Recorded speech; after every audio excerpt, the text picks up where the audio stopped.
Derek Carter was the kind of landlord who never let a single opportunity slip by. He owned several apartment buildings around the city, each one more lucrative than the last. His reputation among his tenants was less than stellar. He was known for being strict, demanding, and unyielding when it came to late payments or any sort of inconvenience. His main priority was always the bottom line. One chilly afternoon, Derek was going through the rent payments for his latest property, a newly renovated building in the up-and-coming part of town. As he scanned the names on the list, one stood out: Emily Carter. The name was familiar to him. He had a colleague by the same last name, Richard Carter, a well-known businessman who often boasted about his success. Derek had never paid much attention to him, though. Richard's wealth was impressive, but Derek had always felt like the guy was too full of himself. Emily's rent was overdue by a few days, which was something Derek couldn't tolerate. In his mind, tenants who didn't pay on time were a risk, especially in the competitive real estate market. He decided to pay Emily a visit and remind her of the rules. He arrived at the building just as the sun was beginning to set, casting an orange glow over the city. Emily's apartment was on the third floor, a modest one-bedroom with a view of the street below. Derek knocked firmly on her door, the sound echoing down the hallway. Emily opened the door with a tired but friendly smile. She was in her late 20s, with soft features and a calm demeanor. Her hair was pulled back in a simple ponytail, and she wore an oversized sweater, as if she had just gotten home from a long day of work. "Mr. Carter," she said politely, "how can I help you?" "I'm here about your rent," Derek said without preamble, his voice firm. "It's overdue, and I've been patient. I need you to pay up immediately, or I'll have no choice but to take further action. You can't just get away with not paying your rent." Emily's face faltered for a moment, but she quickly composed herself. "I understand, Mr. Carter. I've had some personal issues, and I'm sorry for the delay. I'm working hard to get it sorted out. Please give me just a little more time." Derek raised an eyebrow, his irritation growing. "I'm running a business here, not a charity. Time's up. I'll need the full payment by the end of the week, or you'll be out of here." Emily's eyes flashed for a moment, but she didn't argue. Instead, she nodded. "I'll make sure to have it by then. Thank you for your patience." Without saying another word, Derek turned on his heel and left her apartment, satisfied with the encounter. He didn't care about her excuses. In his mind, everyone had problems, but it wasn't his responsibility to fix them. His focus was on making money and keeping his buildings full of paying tenants. He had more important things to worry about. The following days went by without much thought from Derek. Emily kept to herself, quietly continuing to pay off her bills and work long hours at her job. Derek expected her to show up at his office with the rent on time, as promised. But what he didn't know was that Emily had a much deeper connection than he could have ever imagined. It was only a few days later that Derek received a call from his boss, Richard Carter. "Derek, I need you to meet me tomorrow. We have a few things to discuss," Richard said, his voice calm but urgent. Derek's heart skipped a beat. He hadn't heard from Richard in months. They hadn't worked directly together, but their paths crossed often in the real estate business. Richard was one of the top players in town, and Derek always respected him for his sharp business sense, though he never quite agreed with his demeanor. "Of course, Mr. Carter," Derek replied, wondering what was going on. He made a note of the meeting and went on with his day.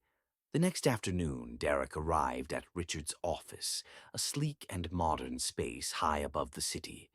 Richard greeted him warmly, and the two men exchanged pleasantries as they sat down across from each other. "Derek, there's something I want to discuss with you," Richard began, his tone businesslike. "I've been hearing some troubling things about your behavior as a landlord."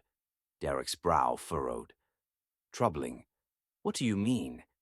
"I've been hearing reports that you've been a bit too harsh with your tenants, specifically one in particular. Emily Carter," Richard said, his voice growing colder.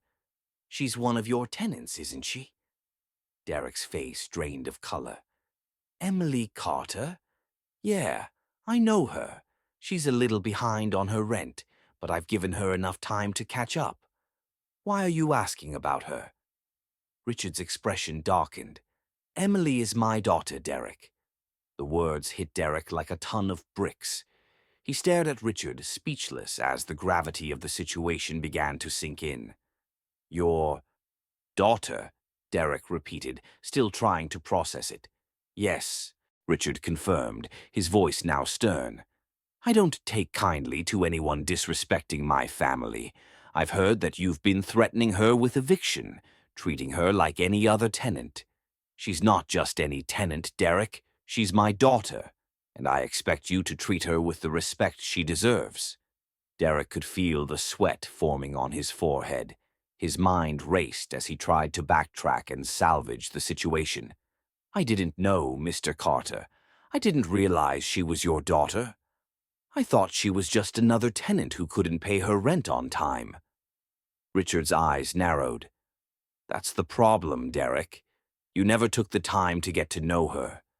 You never bothered to learn anything about the people who live in your buildings. And now you've made an enemy of the wrong person. Derek's heart sank as the weight of his actions finally hit him. He had made a severe miscalculation by being rude and dismissive to someone he had no right to treat that way. The realization that Emily was Richard's daughter, and that he had humiliated her over something so trivial, was a crushing blow to his pride and reputation. The next day, Derek went to Emily's apartment, his hands shaking as he knocked on her door. When she opened it, he immediately stepped inside, his expression serious. Emily, I owe you an apology, Derek said, his voice filled with genuine regret. I had no idea who you were, and I treated you unfairly. I was rude, and I shouldn't have been. I should have given you more time. Emily's eyes softened, but there was still a hint of wariness in her gaze. It's all right, Derek. I understand that you're just doing your job. But I'm glad you came to apologize. I didn't know you were Richard's daughter, Derek admitted, still feeling the weight of his earlier actions. If I had known, I would have acted differently. Emily gave a small, knowing smile. I understand, but that's not why I'm forgiving you. It's because I believe everyone deserves a second chance. Even you. Derek left the apartment that day with a newfound sense of humility. He had learned the hard way that relationships were more important than business, and that people weren't just names on a rent roll. They had lives, families, and stories. Derek's story serves as a reminder that the way we treat others, especially those we perceive as beneath us, can come back to haunt us in unexpected ways. Sometimes the most important lessons come when we least expect them, and it's in those moments of humility that we grow the most.